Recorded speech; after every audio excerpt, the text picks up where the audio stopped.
Uy, 3 bar. So what is up guys, isang mabilis na vlog lang to, no? Habang nagre-record pa, may 3 bar pa tayo. So yan, may mga nagtatanong, pero bago yon, this is Mac Moto Vlog muna. Pakilala muna tayo. Yan, so may mga nagtatanong kung hindi na babawal itong ating side mirror sa mga LTO, no? Kung hindi talaga siya pinagbabawal, which is ang sagot po ay yes. Kasi may nakatabi po akong LTO at pinakita ko po sa kanya itong side mirror na ito, no? Yan, pinakita ko po yung R25 na side mirror. Yun po ang tawag dito. At ang sabi po sa akin ni Sir LTO ay hindi naman po siya bawal, no?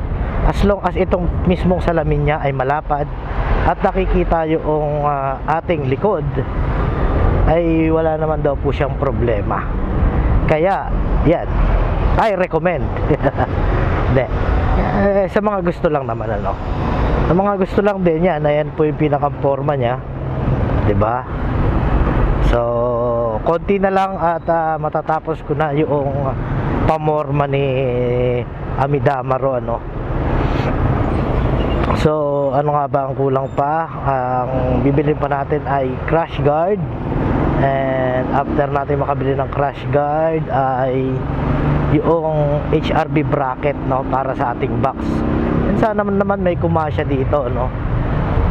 Yan. And after nun ay mini driving light.